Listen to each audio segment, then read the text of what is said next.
Let's look at Anthony Ryder from South Lyon, Michigan, recently selected as the Lions 2020 Fan of the Year. He has a passion about sports broadcasting. With the 112th selection in the 2021 NFL Draft, the Detroit Lions select Amon-Ra St. Brown, wide receiver, USC. One pride, baby! Yeah!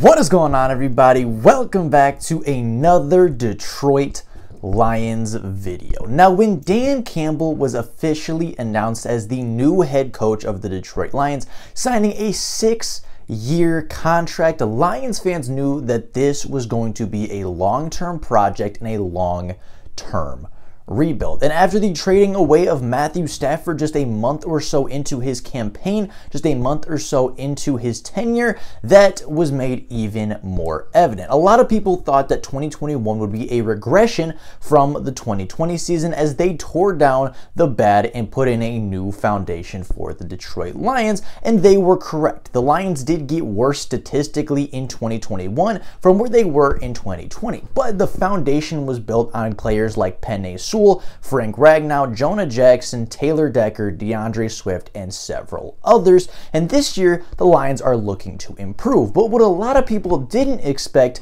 is how far the Detroit Lions would come in just one season and 2 draft classes. And what people were not predicting is that the Lions, after just one season, may actually be done or very nearing completing their rebuild. And today we are going to talk about that. Today we're going to take a look at whether or not the Detroit Lions are actually done, whether they have completed their rebuilding process, and whether they are ready to compete sooner than a lot of people predicted. So with that being said and all the intro stuff out of the way, let's get straight into taking a look at the Lions roster, the talent that they've added over the last 2 offseasons, and talk about whether or not the rebuild in Detroit is officially over. Now, the Detroit Lions are a very young but very talented team that is fastly improving each and every week due to good coaching, due to a vastly improved culture from what Matt Patricia had in place, as well as just players buying into the system, more talent being added each and every week, and players developing and getting better alongside each other every other week. They are a fastly improving team as they are one of the youngest football teams in the NFL at this point, and they have added a ton of talent over the past 2 seasons. At this point, I think the Lions are a very underrated team in the NFL, and although they are far from a Super Bowl championship, they are farther along in their rebuild than a lot of people are willing to give them credit for. The Lions right now have a top 20 running back in DeAndre Swift, who can not only be effective on the ground, averaging over 4 yards per carry a season ago, but was very, very productive through the air as well. He makes people miss, he goes around people, he has a really, really good contact balance, and has a nose for the end zone. He is a legitimate running back 1, and if he stays healthy, he is one of the most dynamic running backs in the NFL. Behind that, Jamal Williams also totaled over 600 rushing yards a season ago to match DeAndre Swift in that production with just 2 more carries. They are a very good, well-rounded duo. One's a little bit more powerful, one's a little bit more elusive and a little bit more explosive, and they work very well together. Craig Reynolds and Jermar Jefferson are also really good depth at the running back position, and even Godwin Igwebuike averaged over 6 yards per carry a season ago, averaged over 6.5 yards per carry a season ago at running back as well. So the Lions have a top 20 running back to start, and then they have very, very good depth along with their starter. And that's kind of the theme with the Detroit Lions is they may not have a lot of top 10 players at their position, but they have a lot of very quality depth throughout the entirety of their roster. Going to their wide receiving core, I would argue that the Lions wide receiving core is a top 15 one in the NFL, with DJ Chark, the former Pro Bowler, Jameson Williams, the most explosive player from the 2022 NFL Draft, Amon-Ra St. Brown, a top 3 wide receiver from last year's draft class, Quintez Cephus, a player that was on pace for over 800 yards and 7 touchdowns a season ago before the injury as the Lions wide receiver 1, Josh Reynolds, the wide wide receiver who has a very good connection with starting quarterback Jared Goff, and Kalif Raymond, the speedy kick and punt returner that can be used in a lot of different ways and be used very, very versatilely in the NFL and in the Lions offense next season. You know, they have a former Pro Bowler, they have a really explosive rookie, they have a great versatile weapon in Amon-Ra St. Brown in his second year, and throughout the entire depth, right? Kalif Raymond and Quintez Cephas were the starting 2 wide receivers a season ago when they were healthy. Now they are wide receivers 5 and 6. The Lions added Pro Bowlers, they added top players from the draft, and they developed a 4th round pick into one of the better slot receivers in the NFL, who I would argue is maybe even already a top 32 wide receiver in the NFL right now. TJ Hockenson is a top 7 tight end in the NFL when he's healthy and when he is playing. He's a great blocker. He has really good hands. He runs very good routes. And behind TJ Hockenson, they now have a very good They have a very good pass catcher in James Mitchell, as well as a very good run blocker in Brock Wright. The depth is really good with a top 7 player at his position. And then the offensive line is maybe top 5 in the NFL. And that's not me being biased. That is me looking at this offensive line and saying all 5 starters across the board have a Pro Bowl case. Taylor Decker played at a Pro Bowl level in 2020 and was, in my opinion, snubbed from the Pro Bowl. Jonah Jackson is coming off a Pro Bowl season. Frank Ragnow was a Pro Bowler in 2020. Big V did not allow a sack a season ago after making his transition to right guard. And then Penei Sewell was obviously one of the best tackles in the NFL last season for a large stretch of the NFL season. If Penei Sewell develops even more than what he was a season ago, he has a great shot to be a Pro Bowler. If Frank Ragnow returns to what he was, which a lot of people think he will be a Pro Bowler. If Jonah Jackson can even stay at the same level as a season ago, he is a Pro Bowler. If Big V plays more snaps, he's a Pro Bowler that gives up 0 sacks a season. And Taylor Decker, if Taylor Decker is the worst player on your offensive line, a player that gave up just 2 sacks a few seasons ago and had some up and downs this season coming off of injury, but if Taylor Decker, a former Pro Bowl type player, is your worst offensive lineman, that says a lot about your offensive line. And even the offensive line has depth, being a top 5 positional group with Tommy Kramer, Evan Brown, and Matt Nelson all stepping in at starting roles a season ago and playing very, very well for the position that they were put in. The only real question on the offensive side of the ball is the quarterbacking position, but even quarterback I have some confidence in.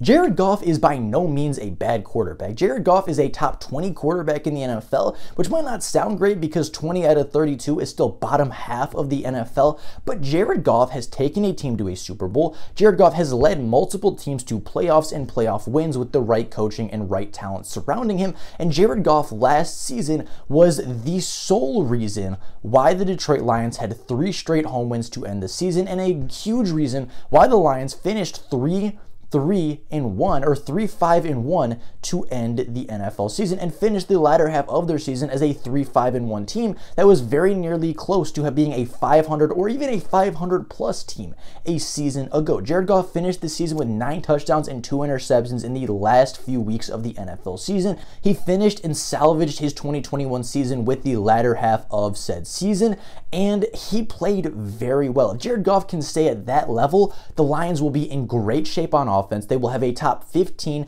offense in the NFL, if not even higher, and the Lions offense will put them in situations to win football games. But going over the defensive side, the defense is maybe even more intriguing because I think they are more talented and I think they have better depth along the front 7 and in the secondary than what the offense can provide. The defensive line especially is incredibly deep, with Aiden Hutchinson, Romeo Okwara, Charles Harris, Julian Okwara, and Austin Bryant all likely going to give the Lions 5+ sacks this season if they all end up making the team at the end of the preseason. Right? Hutchinson and Okwara have 10+ sack upside. Charles Harris is going to be probably somewhere in that 6 to 8 sack range, and then Julian and Austin Bryant can both put up 5 sacks like they did a season ago. There's no Myles Garrett, there's no TJ Watt, there's no TJ Watt, there is no sack record breaker on this roster right now, but there is a lot of depth, and depth at the pass rushing position is maybe even more important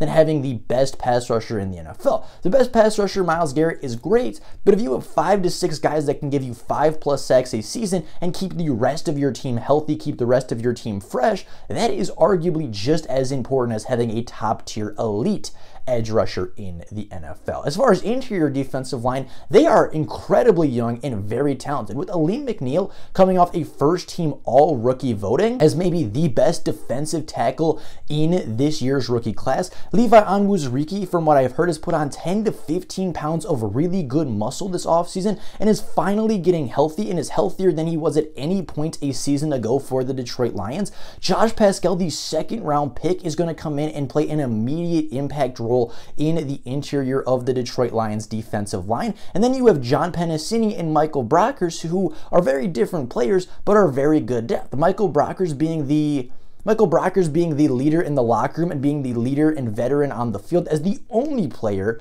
on the Detroit Lions to be over 30 years old. And then John Penisini being just a really good run-stopping defensive tackle from Utah who is still young, cheap, and looking to carve out a role in the NFL. The linebackers are a little bit of a question mark, and we will get to those linebackers pretty soon. But going to the secondary is maybe the deepest position on the Detroit Lions right now. Right? We talked about the defensive line, and we talked about the edge rushers having 5 deep. The Lions cornerback room very well could have 7 to 8 players deep without seeing a significant drop off in play style. Amani Oruwariye played at an all-pro level a season ago, allowing the 3rd lowest passer rating when targeted and coming away with 6 interceptions, ranking 3rd in the NFL, only behind all-pros Trayvon Diggs and all-pro J.C.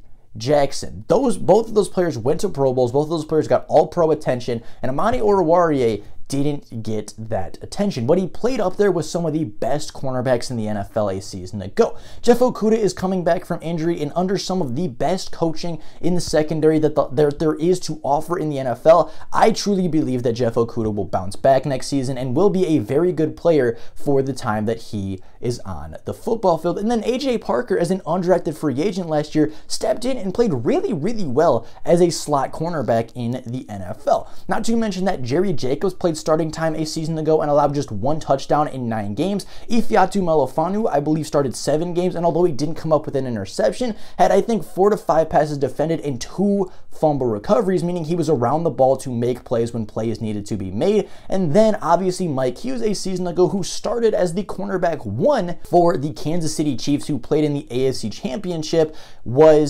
came to the Detroit Lions and is now the cornerback 6. I think Chase Lucas also has the opportunity to play, and I think if Chase Lucas does end up playing, the play level and the level of play on the field will not drop significantly from a playing standpoint. So the Lions may be 6 to 7 cornerbacks deep in the secondary, and then with the safety room, although it's not quite nearly as deep, they are very talented, as I think Tracy Walker is a top 20 safety in this league. I believe Deshaun Elliott is a top 32 safety in this league. Kirby Joseph is a young, explosive, rangy safety that if he can develop his instincts and coverage skills just a little bit better, he can be one of the top coverage safeties in the NFL. And then Will Harris, the 4th safety, now the 4th-year player from the 3rd round out of Boston College, had his best season of his career last year, improving a lot under Aaron Glenn and Aubrey Pleasant, and him being the 4th safety is a good thing because he will be able to contribute on special teams. He will be able to rotate around and get some playing time here and there. And if Will Harris is your 4th safety, a guy that played over 1,000 snaps for you a season ago,